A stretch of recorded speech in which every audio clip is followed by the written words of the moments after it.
Hey guys, do you want to make a name tag slash chat tag system just like this?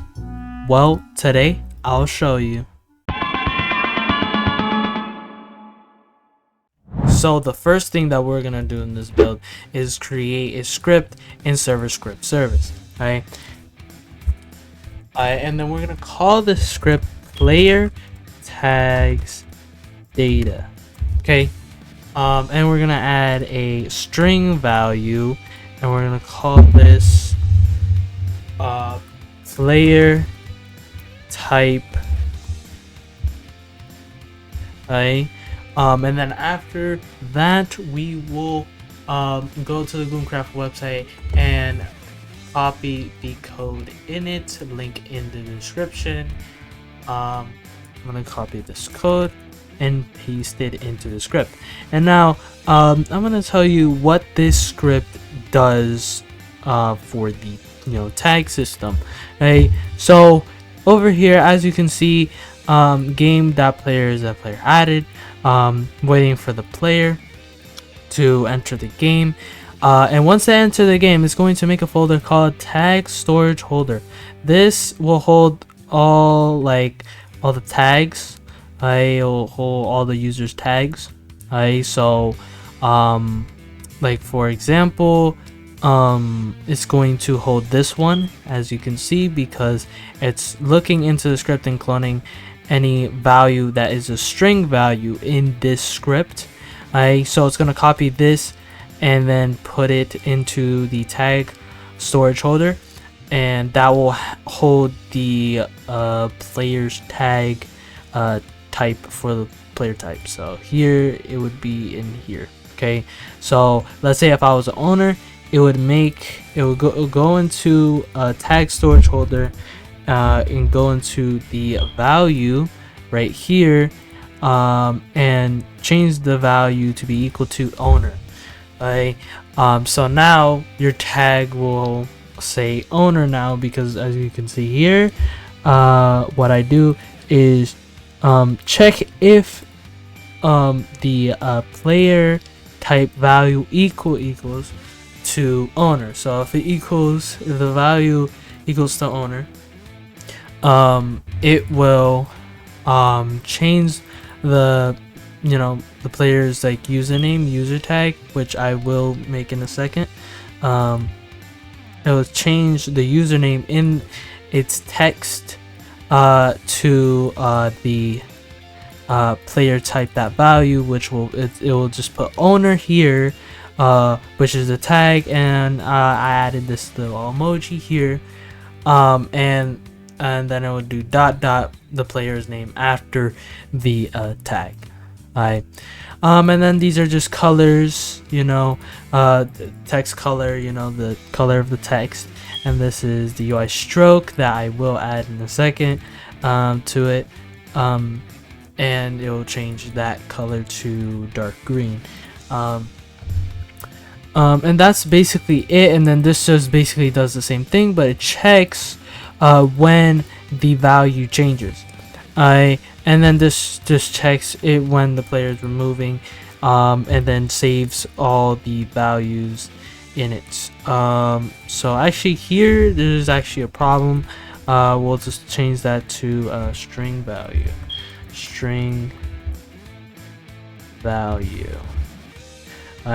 But yeah, there you go.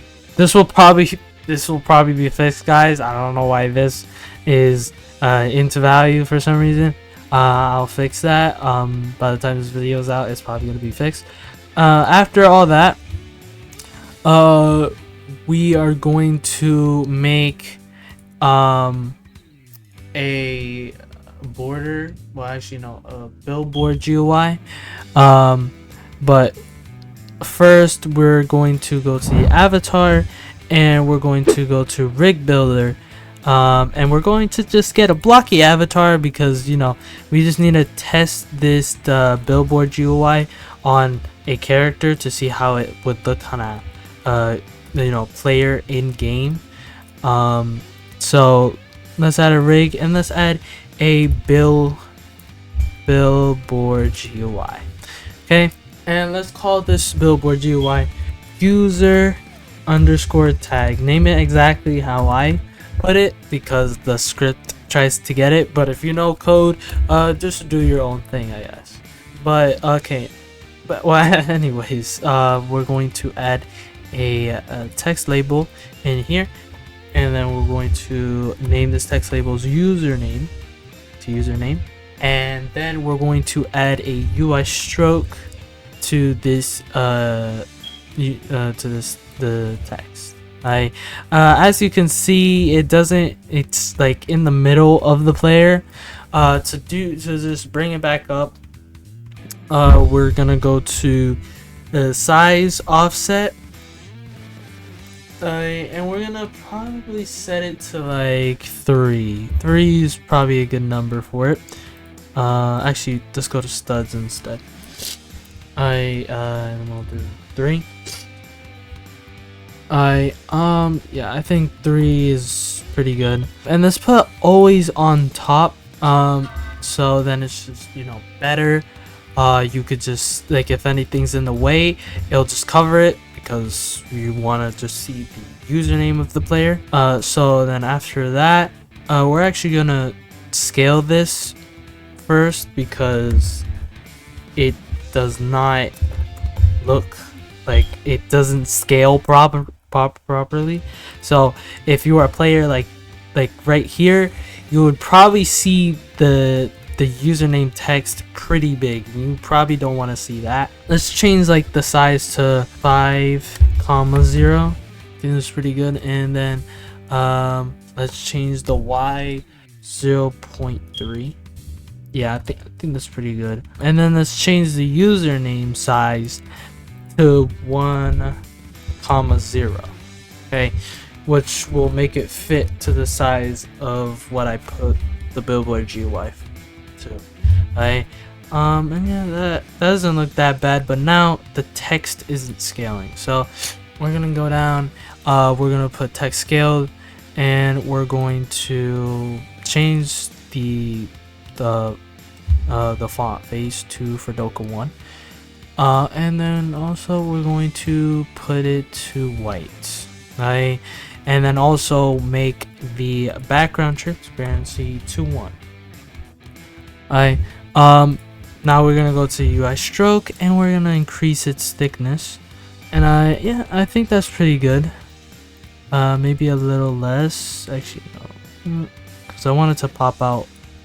And we'll just rename this to just username so we know that this is for the player. We'll just put username. Also, it has this type of cutout here. I'm gonna go to the text and I'm just gonna do maybe like 0.8, or you know, actually just 9. And then after that,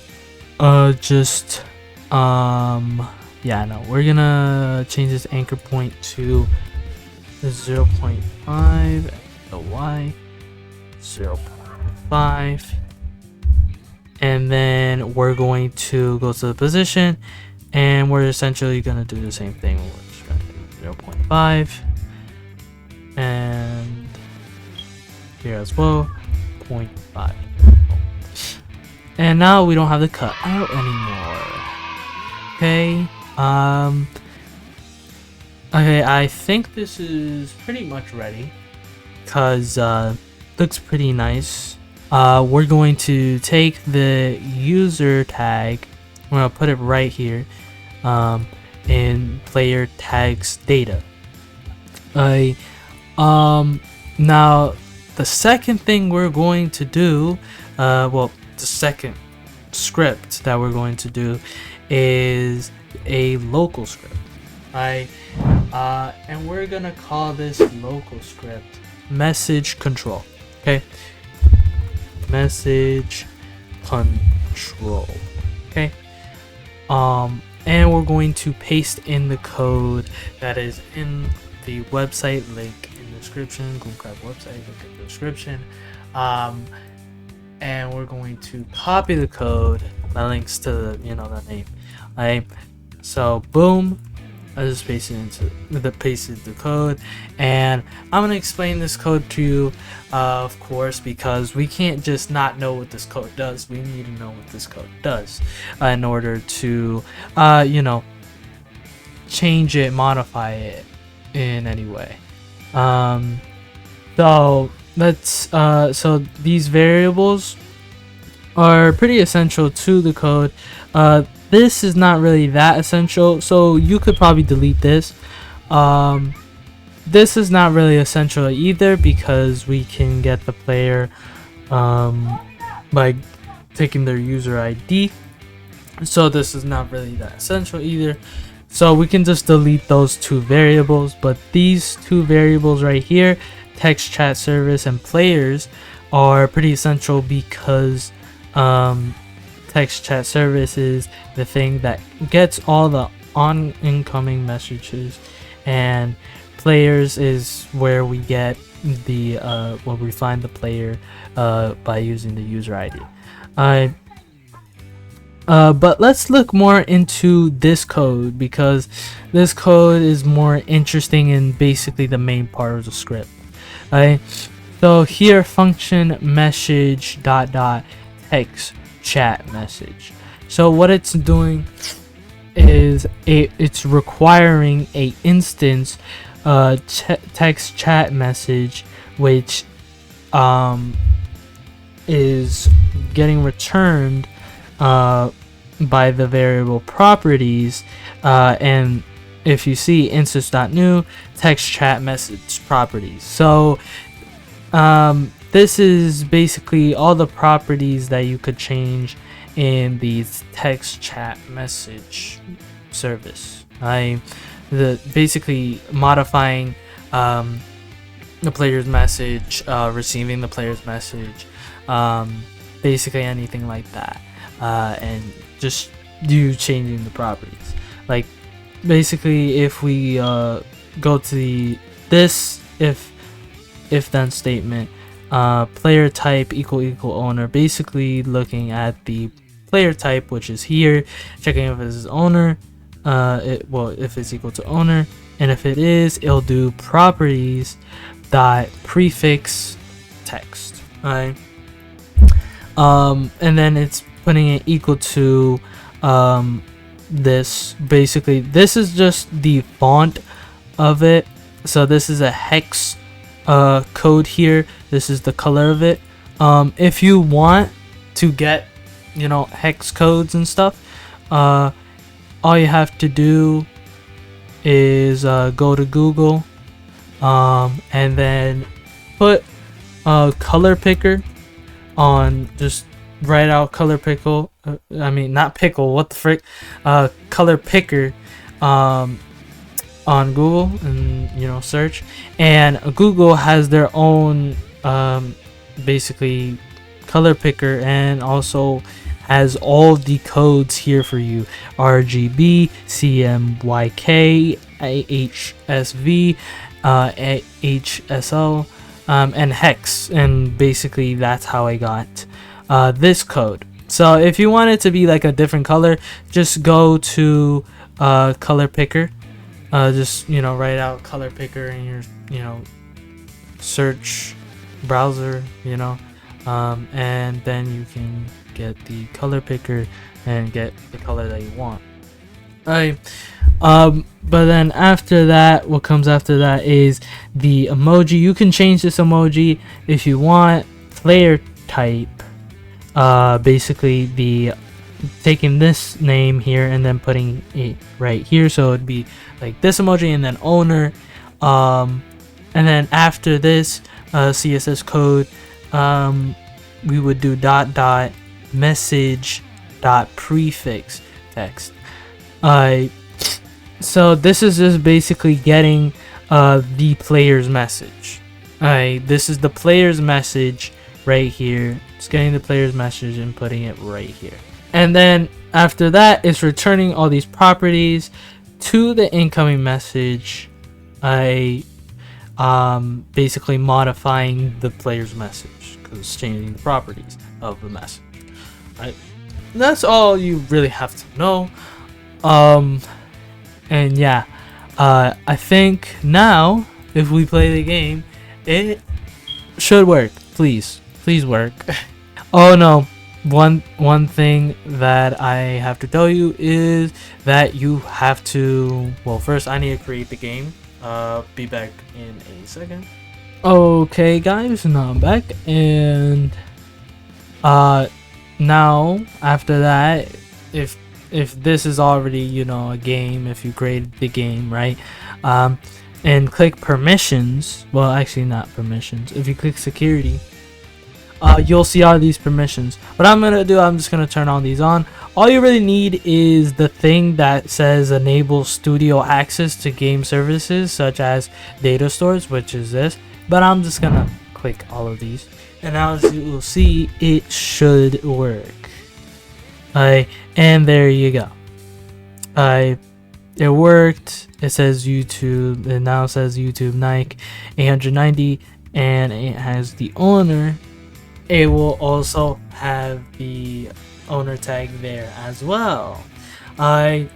So yeah, that's essentially how you basically make the tag system.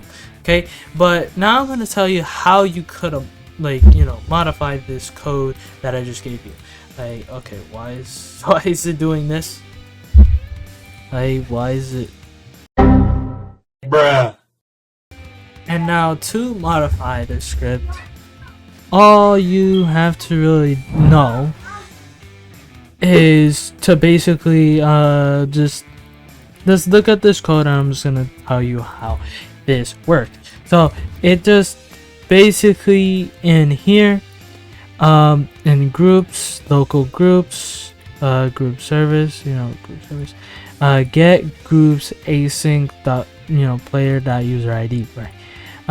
So it gets all the player, it goes into all the players groups, checks their roles and everything. Okay, and then what I do is check the groups and check if the player is in a group, and check if it's equal to a game creator ID. This is just a method for if, you know, you made the game on a group. If you didn't make the game on the group, then I have this other if then statement to check if the player user ID is equal to the game creator ID. Okay, so print out you made the game. And also give you the player type owner. And so if you want to add more, you know, roles, you know, let's say you have more roles in your group and you want to add those as well, or you just want to add, I don't know, like, I guess local, I guess you could do local VIP tag. Yeah, VIP. You could just choose people, I guess, but or you could just make something that will check if, you know, you just do else if VIP, and then you would just do then, and then you would just copy this. Okay, copy this, and then you would just, I guess, change the emoji, or and probably change, you would probably also want to change the colors as well. Also, wait, I just noticed that you guys could just get the hex color from this. Get the hex color from this if you want. It's really it. All you have to do to basically modify it. But then also remember to copy this, the new thing that you added here, and copy it into here. Copy it into here, because this checks if it ever changes. So then if, let's say, the player like, so the, I don't know, a script removes the player type, the value, this takes away owner, you won't have this anymore, you'll have none, because it just took it away from you, so now you just have nothing. That's, yeah, and that's basically it, guys. That's all you really need to know. And also, if you make the VIP thing, you also have to add it to here. Just put like else if, and then player type equal VIP, and then you could just copy this, and then paste it in here. Oh, not that one. Just copy this, paste it in here, and then you can just change the emoji. It's really all you have to do. That's it. Alright, but anyways, guys, that's it for this video. If you don't want to do all this, you can go to the description, and there'll be something called Gloomtools Premium, which only costs 100 Robux, and as soon as you get it, it's a click of a button right here, Gloomtools, and then you go to Gloomtools Premium, and then if you enter here, go to scripted objects. There's so many scripted objects for you guys to try out. You know, there's an item shop, there's a hitbox, there's a hotbar, there's a kill part, there's a leaderboard, there's a loading screen, there's an object spawner, there's a proximity prompt UI, there's a shop. There's so many things to pick from, and this will also be added to it as well. So I hope you guys enjoyed this video, and I'll see you in the next video. Bye bye.